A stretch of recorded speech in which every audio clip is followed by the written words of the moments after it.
你们好，大家好，欢迎来到另一个聊天的氛围内。Sejam muito bem-vindos. Mais uma vez uma conversa que vou ter com o meu convidado de hoje, Diogo Garcês Reis.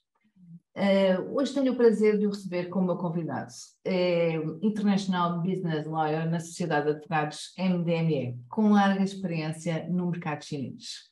Muito bem-vindo, caro Dr. Diogo Garcês Reis, e gostaria de lhe agradecer, em nome do WhatsApp in China, a sua participação e a sua disponibilidade para esta conversa.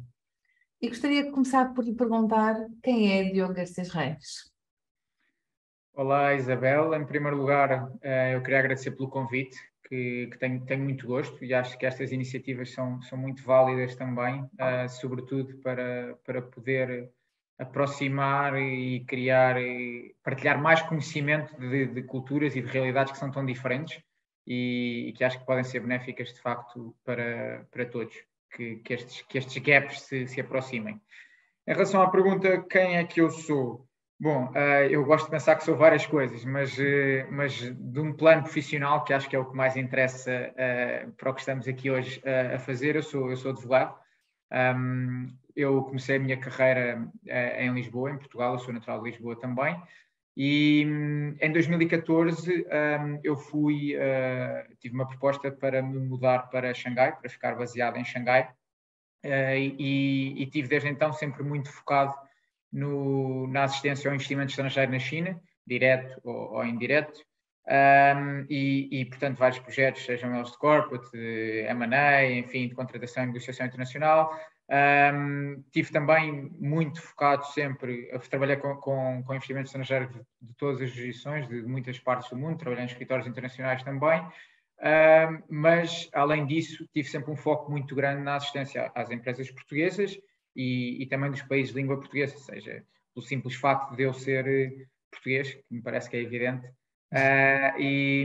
portanto, naturalmente também tive sempre um posicionamento muito grande nesse momento. Hoje estou ligado à MDME, sou International Counsel na MDME e foco-me ainda mais neste eixo países de língua portuguesa, e Portugal em particular, e a China, que faz muito parte do projeto precisamente que a MDME tem. Além disso, sou também o representante em Xangai da Câmara de Comércio e Indústria Luso-Chinesa, a delegação que está a ser incorporada em Xangai neste momento, que será a primeira delegação na China continental. E chegou à China em que ano? Fiquei aqui um bocadinho de dúvida. Eu cheguei à China em setembro de 2014 e tive em permanência na China até 2022, julho de 2022, portanto muito perto, e agora estou entre cá e lá. Neste preciso momento, enquanto gravamos, estou em Lisboa, mas a ideia é precisamente continuar entre cá e lá. Mas durante estes últimos 8 anos estive baseado a tempo inteiro na China sempre. Xangai é uma cidade maravilhosa. É das poucas cidades no mundo em que eu acho que gostaria de passar uma temporada. É uma cidade incrível, sim. Acho que tanto em termos pessoais como profissionais, cresci muito em Xangai e tenho uma relação muito próxima com a cidade. Aliás, não teria durado tanto tempo se não tivesse, porque também é uma cidade que é competitiva, que é desgastante, que tem muita gente e, portanto, é preciso, de facto, gostar muito também para se poder viver de forma saudável em Xangai. Sim, verdade. A China de fábrica do mundo para uma economia orientada para o consumo de um mercado interno com poder de compra. Pode, por favor, comentar esta mudança? Bom, um bocadinho de contexto antes, não é? Como sabemos, um contexto que é conhecido, mas que ainda assim faz sentido numa pergunta como esta. A China, de facto, baseou o seu crescimento económico durante um período grande, fazia parte da estratégia precisamente, no facto de ser uma fábrica do mundo, não é? Portanto, criar as condições para que houvesse muita produção na China, que fosse ela baseada nos custos de mão de obra que eram inferiores a outras jurisdições, fosse também na força dos números, nos recursos que havia em termos de pessoas também, e de facto, portanto, a China beneficiou muito e cresceu muito, isso é sabido, sobretudo de pensar que a China, no final dos anos 90, início dos anos 2000, era um país pobre e que beneficia muito deste posicionamento para, de facto, ser essa alavanca do crescimento económico. Mas, enfim, eu não sou um economista, mas nos conceitos gerais que tenho, como qualquer sociedade que se desenvolve, naturalmente depois há uma mudança de paradigma a certa altura e com o desenvolvimento do país, com o aumento do poder de compra, o aumento da classe média, a China hoje em dia, eu diria que é muito mais o consumidor do mundo do que apenas a fábrica do mundo. Além disso, os custos de produção, que em tempos foram muito atrativos, sobretudo para a manufatura de produtos com menor valor agregado, diria eu, durante muito tempo foram atrativos. Hoje em dia a China já não é tão barata quanto isso para produzir, digamos assim, mas também se sofisticou mais, tem mais capacidade para produzir outros produtos de valor agregado e, ao mesmo tempo, de facto, aumentou, como eu dizia, fruto de tudo isto, passou a haver deixou de haver, tirou-se, é este o tal milagre económico, não é? Que muitas vezes que se ouve quando se fala da China, passa a haver uma classe média enorme, que era basicamente inexistente, e com o aumento do poder de compra, essa classe média torna-se também, pelas próprias características da classe média, muito, muito ávida por consumo, já para não falar, claro, isto é a classe média, depois há a classe média alta e por aí fora, que também, portanto, basicamente, passou a haver um apetite muito grande por consumo e antigamente não havia essa possibilidade, hoje existe e, portanto, esse paradigma verifica-se muito e, portanto, a China hoje em dia foca-se muito mais em ter este desenvolvimento económico de maior qualidade, não é? Esse desenvolvimento económico torna a China um mercado atraente para investimento estrangeiro. Na sua opinião, acha que a China tem as portas abertas para este tipo de operação financeira? Bom, eu acho que, em primeiro lugar, há os fatores evidentes que existem na China que tornam a China um mercado atraente. Como alguns deles acabámos de falar, uma população que tem agora bastante poder de compra, que é enorme, e, portanto, desde logo isso e que está ávida por consumo, desde logo isso torna a China um mercado atraente. De qualquer forma, é preciso pensar também que há, como eu dizia, uma mudança de paradigma diferente, e há um novo paradigma, aliás, e, portanto, é atraente para os investidores estrangeiros, mas não da mesma forma que era há 10 anos atrás ou há 20 anos, sofre uma mutação.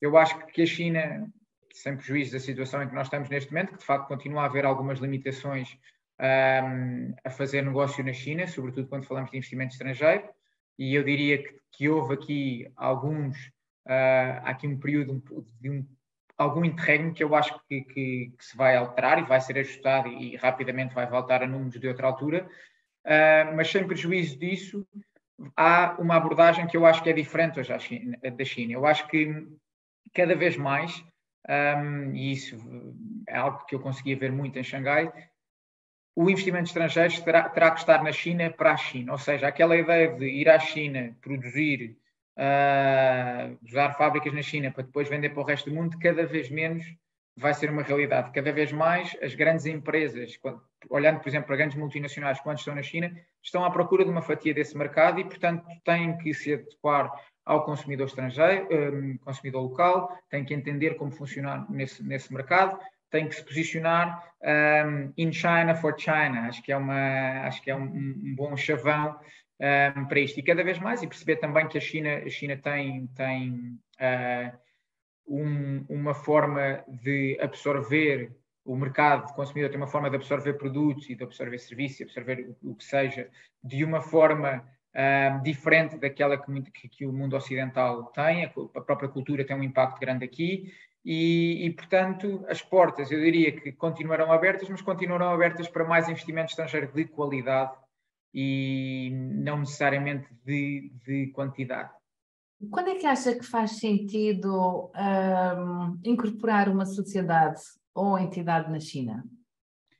Bom, há vários fatores para isso, não é? Em primeiro lugar, é preciso perceber que há alguns momentos em que é requerido, basicamente, ter uma entidade na China por questões legais, não é?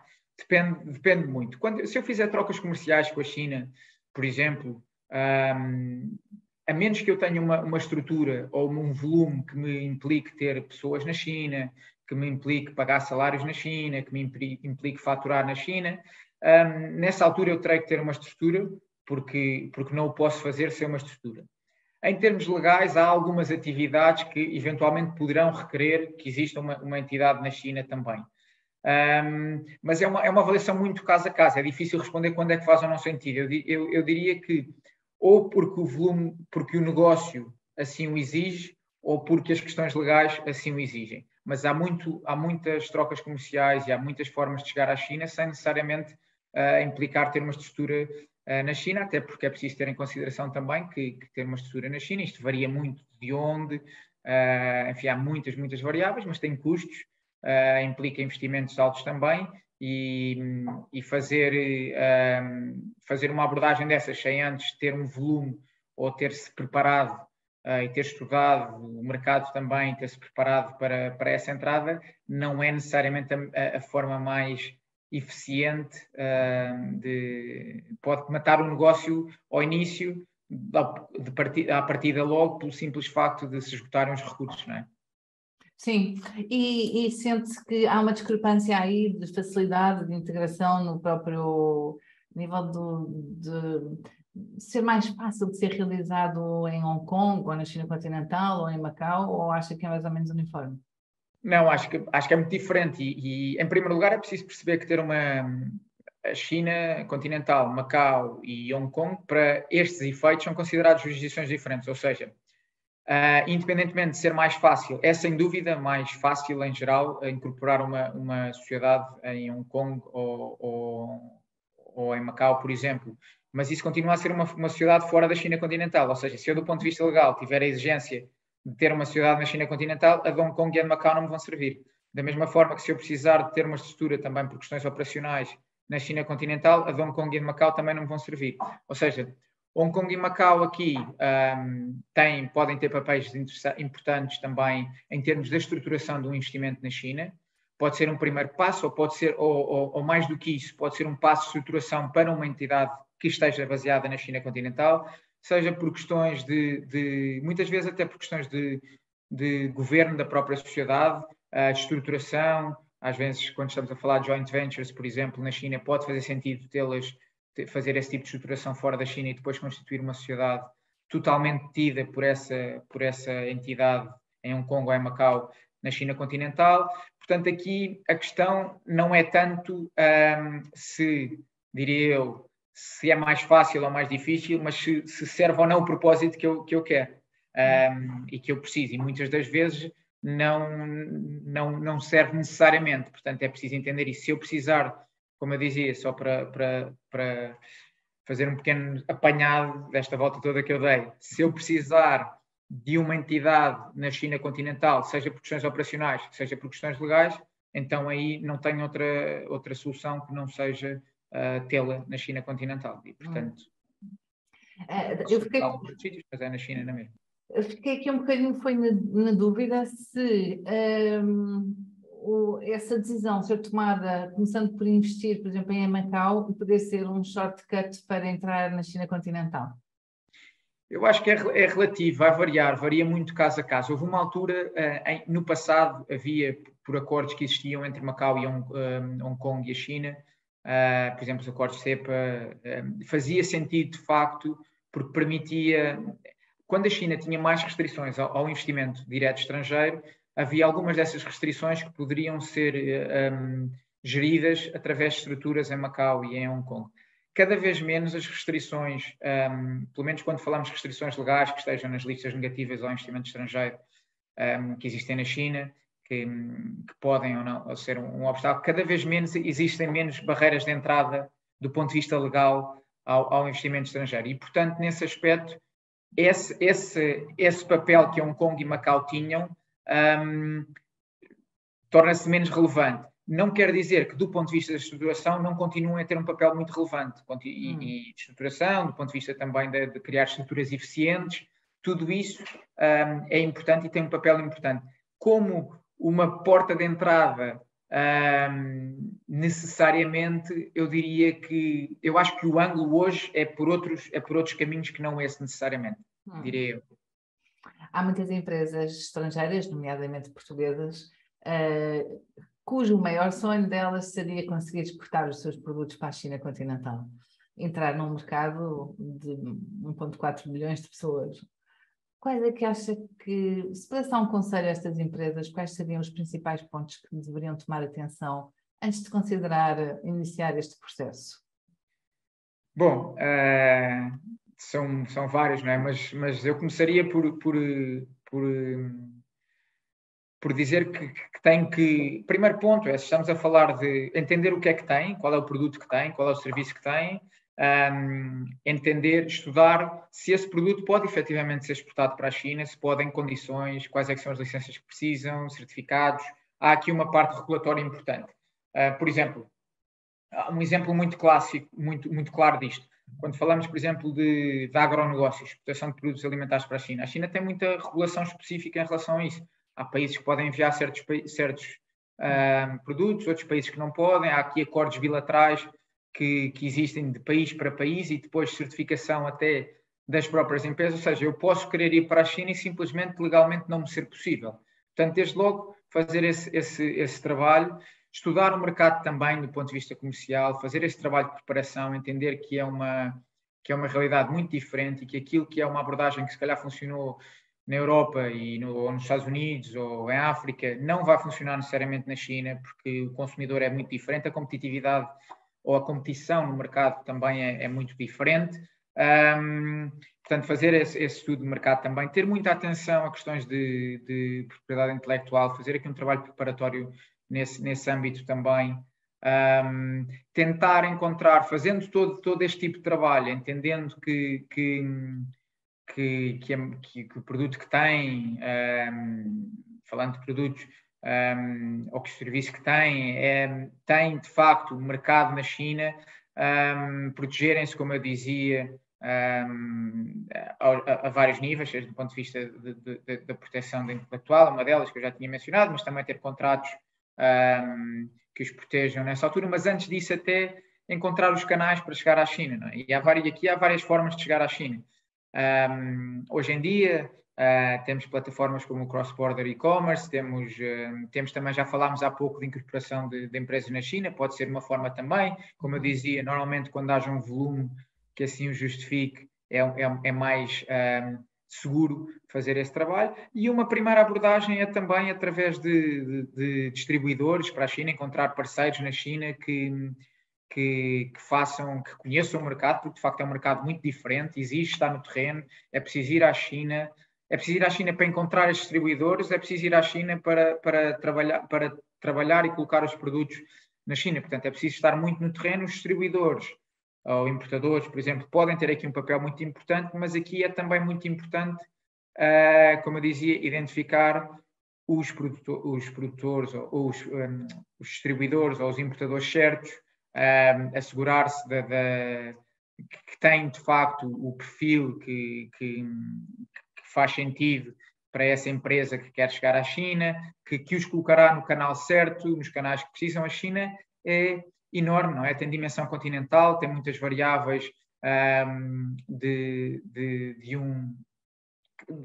província para província, de cidade para cidade, portanto há aqui muitas variáveis e, portanto, perceber todas essas questões regulatórias que é preciso ter em conta num mercado muito específico. 2, entender os custos do mercado, entender o perfil do consumidor, os canais, o que seja, encontrar distribuidores, tudo isso, no fundo, preparar-se para este mercado que é altamente competitivo e ter as expectativas, ou gerir as expectativas que eu ouço muitas vezes, mas eu só quero 0,001% desse mercado. E essa ideia, esse Eldorado, que isso é suficiente. E de facto seria, só que a questão é que o resto do mundo e a China também estão a competir por esse 0,001%. E portanto é perceber isso, é preparar-se bem e tentar ter uma estratégia que seja adequada e específica para um mercado tão competitivo e tão específico como a China. E tem um passo fundamental que é consultar um advogado dentro da área específica, começar logo por aí. Acho que ajuda advogados e não só, não é? Eu falava aqui também de conhecer o mercado, como encontrar outros prestadores de serviços também que possam fazer este tipo de acompanhamento.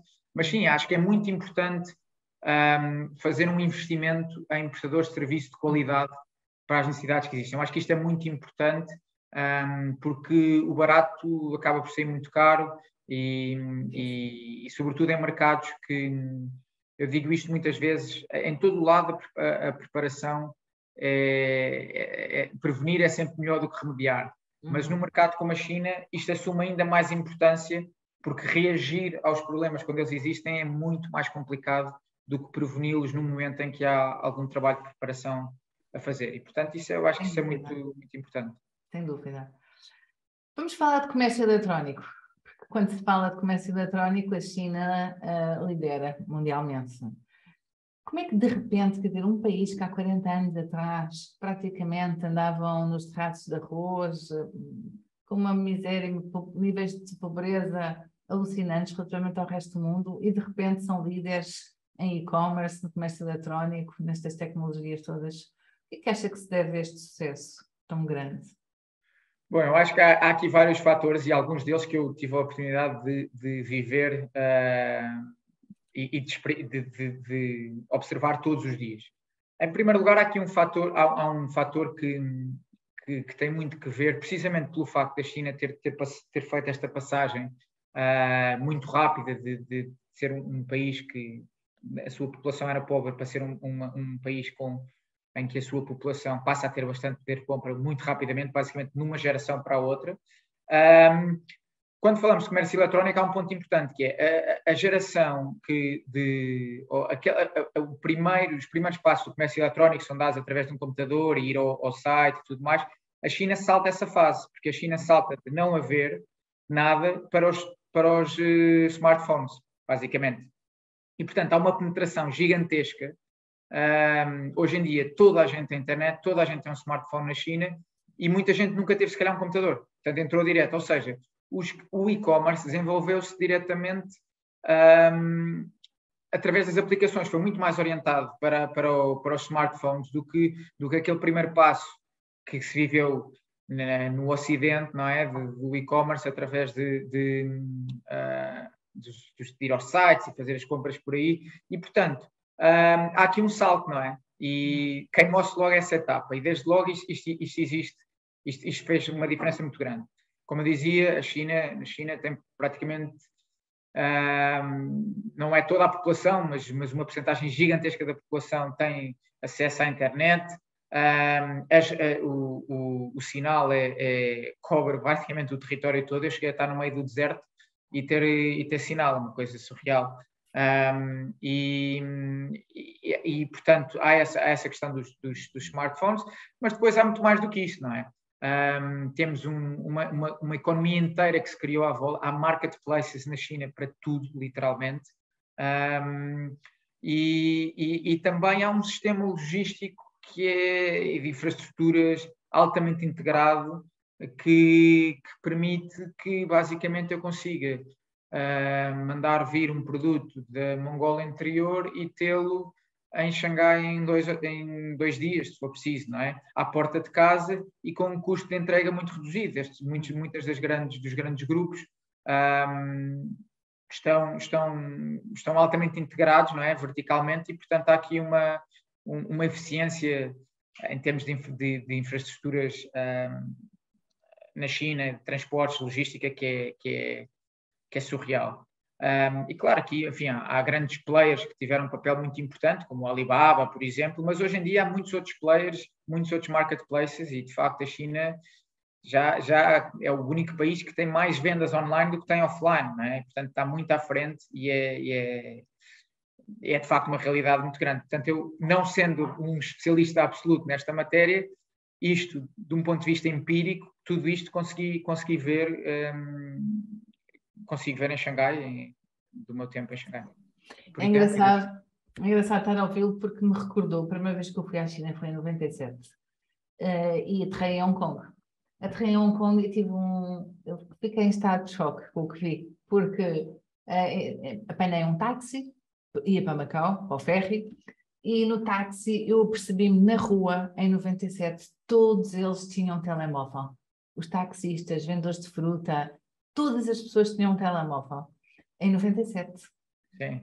E, portanto, quer dizer, com o evoluir, hoje em dia, eles já devem andar já com umas coisinhas aqui metidas, já nem é telemóvel, deve ser toca aqui, atendo. Mas eu diria que é curioso, porque eu diria que a China continental nessa altura provavelmente não os tinha, não é? Mas depois a questão é que quando entrou, quando passou a ter, não tinha isso, como não tinha nenhum, como não tinha computadores, como não tinha, em geral, obviamente que eu estou a generalizar, mas quando passou a ter, hoje é surreal, toda a gente tem a penetração eletrónica é incrível. Dependendo da perspectiva, pode até ser assustadora, mas é incrível de facto, e do ponto de vista do negócio, não há como olhar para a China e ignorar o comércio eletrónico, seria um erro grande fazê-lo.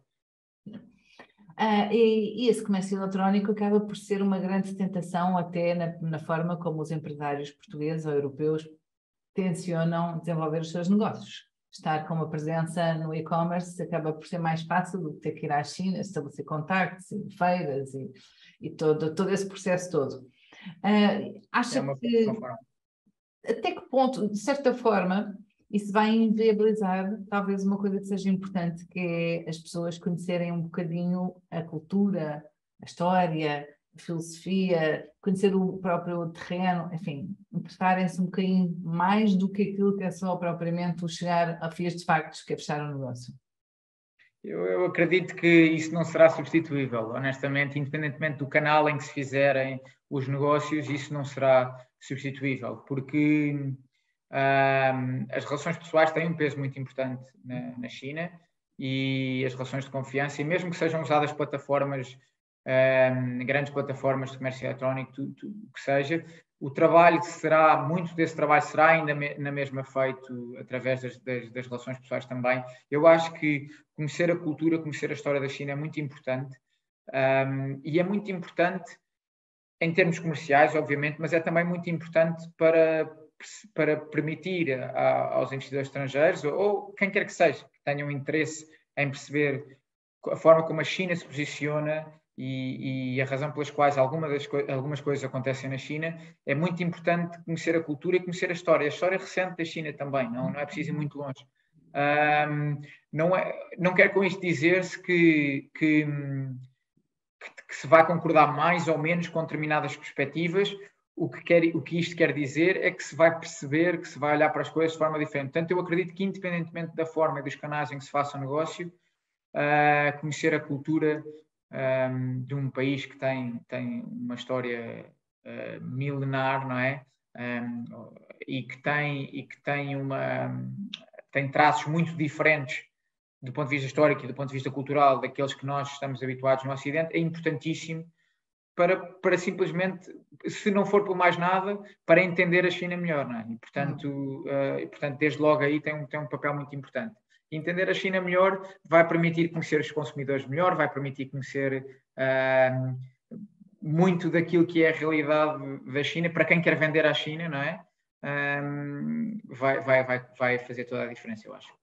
É verdade, é verdade. Tinha um professor de economia há uns anos atrás que dizia que para nós conhecermos um cliente, ou um povo, neste caso, deveríamos começar por conhecer os filósofos que deram origem à nacionalidade desse cliente, ou desse povo. É verdade. E esse estudo também, se calhar, poderia, às vezes, evitar empresas estrangeiras serem vítimas de possíveis fraudes.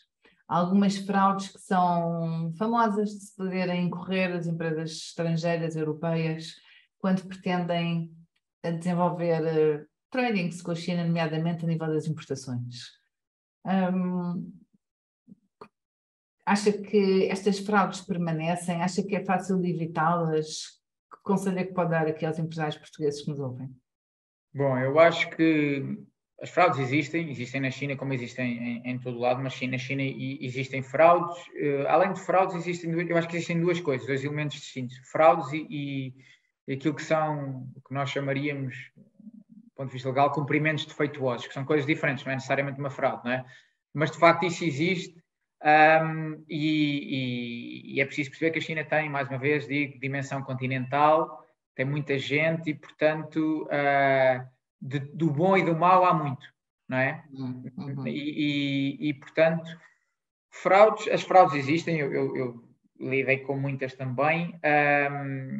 Posso dar exemplos de fraudes clássicos, há muitos, não é? Mas a China, por exemplo, tem uma prática comercial muito comum de quando se faz uma importação da China, de serem pedidos 30% de depósito, 70% antes dos bens. Isto é relativamente comum na China e não advém daqui nenhuma fraude. O que advém é se o depósito for pago e se quiser, e se isso for uma fraude, dificilmente se vai reaver esse valor, não é? E, portanto, aqui há mapear essas fraudes de início, mas eu honestamente fazer aquilo que eu dizia há pouco, conhecer os distribuidores, encontrar prestadores de serviços que consigam distribuidores, importadores, o que seja. Aqui vale para a importação como vale para a exportação, vale para os dois lados.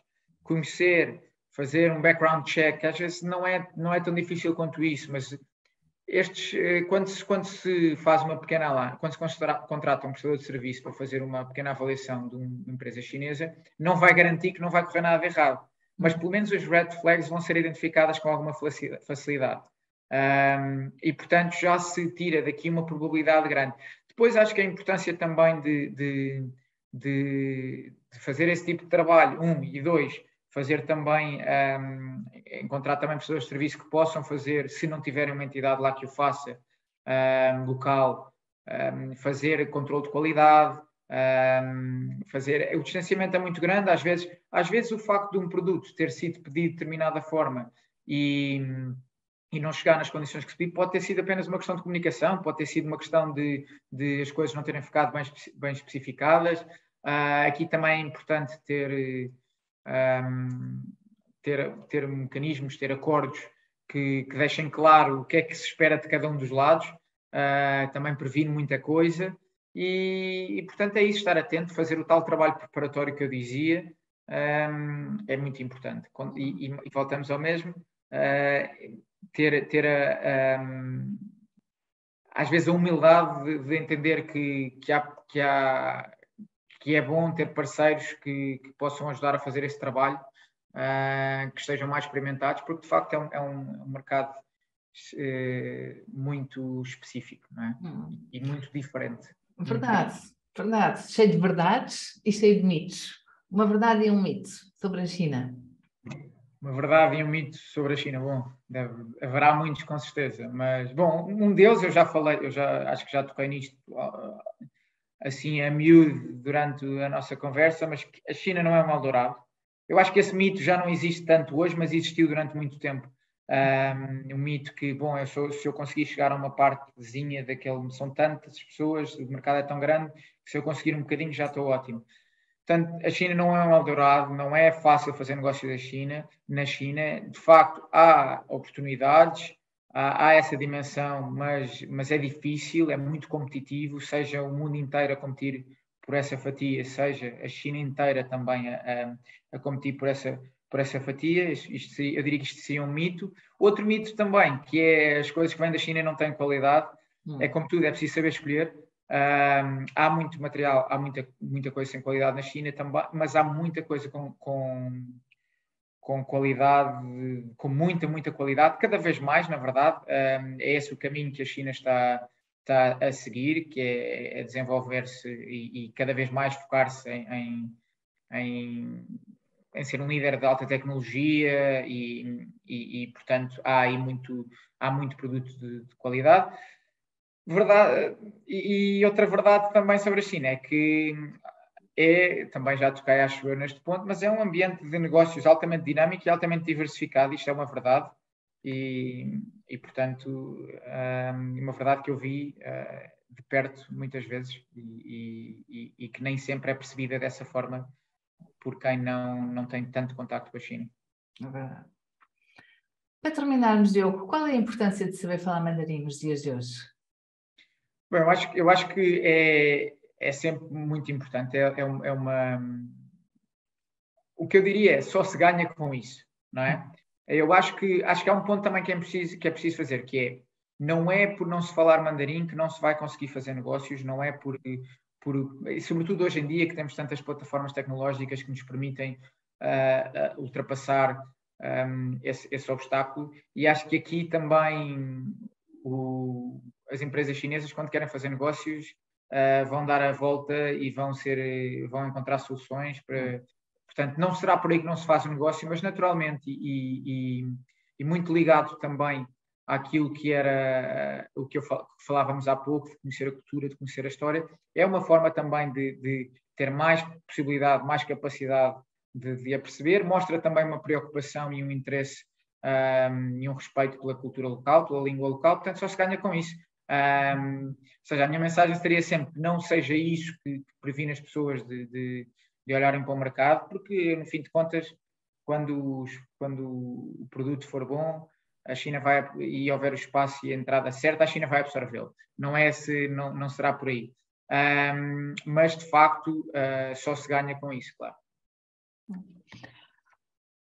Diogo, vamos ficar por aqui. Já deu-nos aqui uma quantidade de insights, de certeza, para quem está a ouvir, informação muito valiosa para muitos destes empresários, pequenos empresários que nos estão a ouvir. E queria-lhe agradecer mais uma vez a sua participação e todo este tempo que dedicou a esta partilha e a nossa conversa. Desejo-lhe tudo bom na China, em Xangai, e que consiga desenvolver os seus sonhos, concretizá-los, tanto em Portugal como na China. Muito obrigada.